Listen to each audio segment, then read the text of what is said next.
आज हम पढ़ेंगे गुप्तकालीन चित्रकला।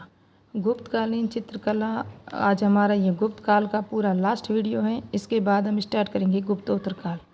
तो गुप्त काल की पूरी प्ले लिस्ट बनी हुई है। इससे पहले मैंने आपको गुप्त काल की मूर्ति कला पढ़ाया था, जिसमें गांधार शैली, मथुरा शैली, अमरावती शैली, जितनी भी कांसे की मूर्तियाँ, तांबे की मूर्तियाँ कहाँ कहाँ मिली थी, प्रथम मूर्ति कहाँ मिली थी, इन सब की विशेषताएं सारा पढ़ाया था। आज पढ़ेंगे हम चित्रकला, जिसके अंदर स्तूप चित्रकला, अजंता की गुफाओं के चित्र, बाघ की गुफाओं के चित्र।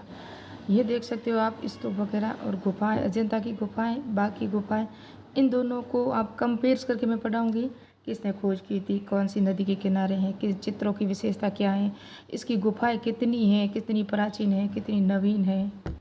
फिर इसके अंदर हम देखेंगे चैत्य गुफाएं कितनी हैं और विहार गुफाएं। कुल गुफाएं अजंता की इतनी हैं, चैत्य इतनी हैं, 25 गुफाएं इतनी हैं। गुप्तकालीन गुफाएं कौन कौन सी हैं, इनकी क्या क्या विशेषताएं, इनके अंदर किस किस के चित्र बने हुए हैं, पूरी डिटेल से देखेंगे हम। उसके बाद हम देखेंगे एलोरा की गुफाएं, इनकी संख्या कितनी है, बौद्ध धर्म, हिंदू धर्म, जैन धर्म की कितनी गुफाएं हैं। फिर एलिफेंटा की गुफाएं, यानी कि गुफाओं का पूरा करेंगे। और इन गुफाओं का निर्माण गुप्त काल में किस शासकों ने करवाया था, राष्ट्रकूटकालीन कौन सी गुफाएं हैं, और चालुक्यकालीन चालुक्यों ने किसको संरक्षण दिया था, है ना। ये सब गुफाओं के जो शासकों ने बनाया था, किस किसने बनाया था, वाकाटक नरेश कौन था जिसने बनाया था। तो स्टार्ट करते हैं गुप्तकालीन चित्रकला, जिसके अंदर स्तूप, अजंता, बाकी गुफाएं। इसी काल में सारनाथ में गुलगद्धपुरी विहार का निर्माण हुआ, जिसका उल्लेख हंसांग ने किया था। तो ये यहाँ विहार गुफाएं भी थी, चैत्य गुफाएं भी थी। विहार वो स्थान होते हैं जहाँ विश्राम करते हैं जितने भी बौद्ध भिक्षु होते हैं। चैत्य वहाँ होते हैं जहाँ पूजा की जाती है, किससे पूजा की जाती है, भगवान की, उसे कहते हैं चैत्य या चैत्य कहते हैं। और हम गर्भगृह भी कह सकते हैं। स्तूप, धमेक स्तूप का निर्माण भी इसी काल में हुआ, और ये ईंटों का बना हुआ गोलाकार स्तूप है। कौन सा, धमेक स्तूप, जो गुप्त काल की विशेषता है। यह एक चबूतरे पर बना हुआ है। फिर मीरपुर खाना सिंध में, इसका निर्माण भी गुप्त काल में हुआ। ये मीरपुर खाना भी स्तूप है ना। अब हम देखेंगे अजंता की गुफाएं, बाघ की गुफाएं। अजंता की गुफाएं महाराष्ट्र औरंगाबाद में है, बाघोरा नदी के किनारे हैं, सह्याद्री पहाड़ियों को काटकर बनाई गई है। जबकि बाघ की गुफाएं हैं मध्य प्रदेश में, बाघिनी नदी के किनारे हैं, और इसको विंध्य की पहाड़ियों को काटकर बनाई गई है। इसको खोज की थी 1818 में डेजरफील्ड ने की थी, और इसकी खोज करी थी एरिक्सन ने। किसने की थी, 1819 में। यानी कि पहले बाघ की गुफाएं खोजी गई, उसके बाद अजंता की गुफाएं खोजी गई। इनके चित्र थे वो धार्मिक थे, बौद्ध धर्म से संबंधित थे और जैन धर्म से संबंधित थे, है ना, धार्मिक थे। जबकि ये जो बाघ की गुफा है ना, इसके चित्र किससे संबंधित थे, लौकिक चित्र थे। जैसे कि कहीं मेले हो रहा है, मेलों का दृश्य, कोई सार्वजनिक स्थल का दृश्य, कहीं नृत्य का दृश्य, इस तरह वो लौकिक चित्र होते, सार्वजनिक चित्र जो सभी जनता या प्रजा के होते हैं। कुल गुफा इसकी 29 है, किसकी, अजंता की गुफाएं कुल 29 है। बाघ की गुफाएं, गुफा नंबर 2 है ना, वो पांडव गुफा है, वो सबसे बड़ी हैं। और इसमें गुफा नंबर 3 है, वो हाथी खाना गुफा कहलाती हैं। अजंता की गुफाएं कितनी है, कुल 29 है, जिसमें से चैत्य गुफाएं कितनी है, 9, 10, 19 और 26 है ना। ये चैत्य यानी कि 4 गुफाएं है ना, वो चैत्यों में निर्मित है, जहाँ भगवान से पूजा की जाती है। और 25 गुफाएं हैं, वो विहार हैं, जहाँ विश्राम स्थल बने होते थे, बौद्ध भिक्षु जहाँ रहते थे, जहाँ रहना, खाना, पीना, सोना होता था, उसे कहते हैं विहार। जहाँ भगवान की पूजा की जाती है, पूजा स्थल होते हैं, उसे कहते हैं चैत्य। गुफा सर्वप्रथम बनाई कौन सी गुफा बनी थी, 16 नंबर गुफा थी। सबसे बड़ी गुफा कौन सी है, 19 है, जिसे स्तूप गुफा कहा जाता है। वैसे सबसे बड़ी गुफा है ना चित्रकला दृष्टि से 17वीं है, और यूँ सबसे बड़ी गुफा है 13 है। जबकि स्तूप की दृष्टि से जो सबसे बड़ी गुफा है वो है 19 है, ये स्तूप गुफा कहलाती है। सबसे प्राचीन गुफा है 13, ये सबसे प्राचीन 13 गुफा है। और उसके बाद सर्वाधिक चित्रों वाली गुफा है ना 17 है, जैसे चित्रशाला कहा गया है। लेकिन सर्वाधिक चित्रों वाली इससे पहले जो गुफा थी वो 16 थी, लेकिन 16 नंबर गुफा है ना, उसके अंदर जो चित्र थे वो अब कुछ नष्ट हो चुके हैं। इस कारण अब सर्वाधिक चित्रों वाली गुफा संख्या कौन सी बन गई है, 17। सबसे प्राचीन चित्र किसके अंदर है, गुफा नंबर 3 और 10 में है ना, 9 और 10, सॉरी, सबसे प्राचीन गुफा है कौन सी है, 9 और 10। गुप्तकालीन गुफाएं कौन कौन सी, परीक्षा में प्रश्न यही आता है ज़्यादातर। तो 16, 17, 19 है ना, ये गुप्तकालीन गुफाएं हैं। और गुफा नंबर 17 चित्रशाला, इसमें माता और शिशु का चित्र बना हुआ। गुफा नंबर 17 में चित्रशाला भी कहा जाता है। 16वीं गुफा श्रृंग ब्रह्मदेव सुजाता द्वारा बुद्ध को जो खीर खिलाई थी ना, उसका चित्र भी 16वीं गुफा में।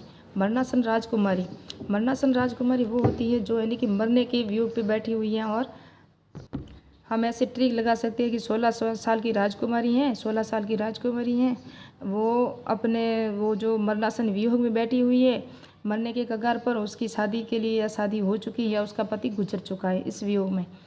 या और कथा सुनते जातक कथा यानी भक्तों का चित्र भी, ये चित्र मैं बता दूंगी मरणासन राजकुमारी का चित्र भी, और वैराग्य को दर्शाते हुए 4 चित्र जो महात्मा बुद्ध ने इन चारों को देखा, फिर अपना जो घर को त्याग किया था ना, और अंधे माता पिता का चित्र, इन सब को चित्र में इस वीडियो के लास्ट में सारे चित्र आपको वीडियो में छोटी सी क्लिप बना के डालूंगी जो आपको याद रहेगा हमेशा के लिए। और यहाँ अगर टाइम मिला तो आप देख लेना, मैं यहीं पे इसी के अंदर ऐड कर लूँगी उन चित्रों को। यहाँ से चल रहा है ना वीडियो, तो मरणासन राजकुमारी का चित्र, कथा सुनते जातक भक्तों का चित्र, वैराग्य दर्शाते 4 चित्र, अंधे माता पिता का चित्र और मरणासन राजकुमारी का चित्र, इन सबको इसी लाइन में ऊपर या आपको पेज में इसके पोस्टर दे दूंगी। ये वापस मैंने लिखा है गुफा नंबर 17, राशि चक्र है, चित्रशाला। निवेदिता ने इसे सबसे अच्छी गुफा कहा है। किसने कहा है? निवेदिता ने। महाहंस जातक कथा का चित्र, इसमें राजा स्वर्ण हंस से कथा सुन रहा है, वो भी 17 नंबर गुफा में है। राहुल का समर्पण, राहुल कौन था? गौतम बुद्ध के पुत्र थे जिसका समर्पण किया था, और बुद्ध का ग्रह त्याग, महानिरीक्षण, ये सब इसी में।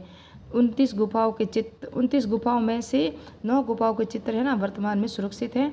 गुफा नंबर 9, पुजारियों के दल का स्तूप की ओर जाते हुए दृश्य, ऐसा चित्र किसके अंदर है? गुफा नंबर 9 में। बैठी स्त्री का चित्र भी किसमें है? गुफा नंबर 9 में। गुफा नंबर 10, जातक कथाओं के चित्र, वो गुफा नंबर 10 में है।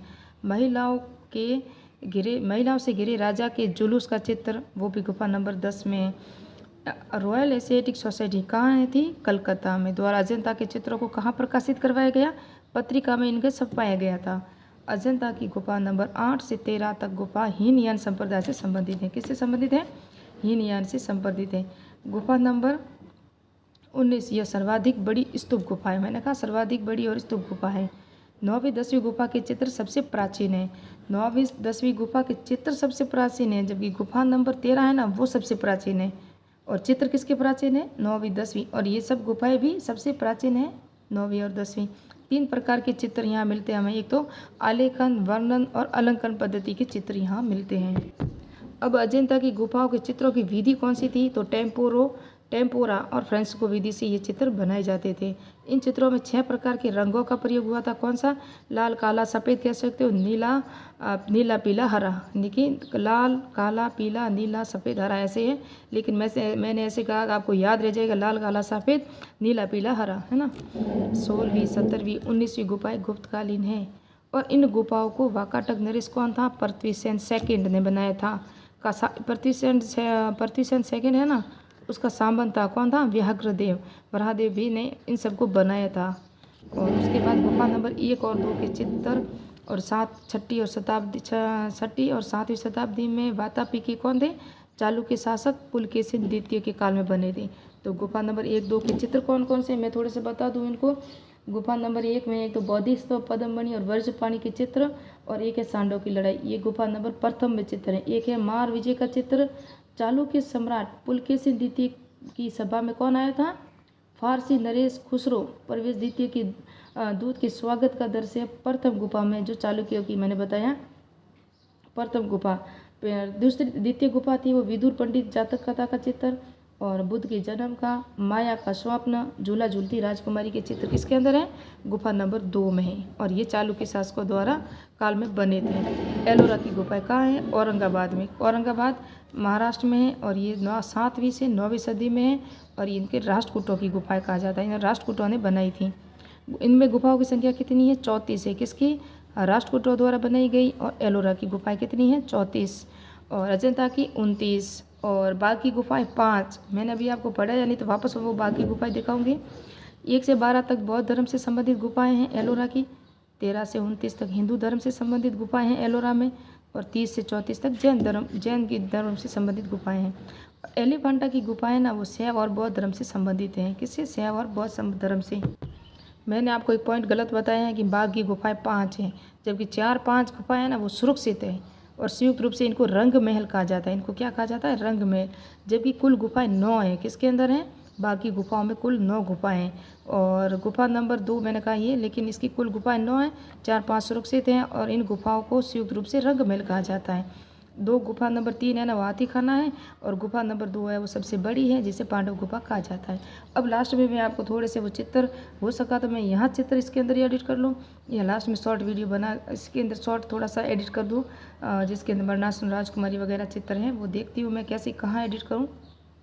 तो मेरे चैनल को सब्सक्राइब नहीं किया तो सब्सक्राइब करें, लाइक करें, कमेंट करें, शेयर करें। और ये जो गुप्त काल की जो प्लेलिस्ट है ना वो पूरी बनी हुई है, गुप्त काल के शासकों से लगा के शासन व्यवस्थाएं, सामाजिक, धार्मिक, राजनीतिक, मूर्ति कला, स्थापत्य कला सब बना दिया मैंने। तो ये लास्ट वीडियो तक गुप्त काल का पूरी प्लेलिस्ट आप देख सकते हो। और इसके बाद हम करेंगे गुप्तोत्तर काल की शुरुआत करेंगे, और वो जो चित्र है वो अभी मैं आपको एडिट करके सब इसी के अंदर एडिट करके बता दूंगी। मरणासन राजकुमारी, सुजाता को खीर खाते हुए चित्र,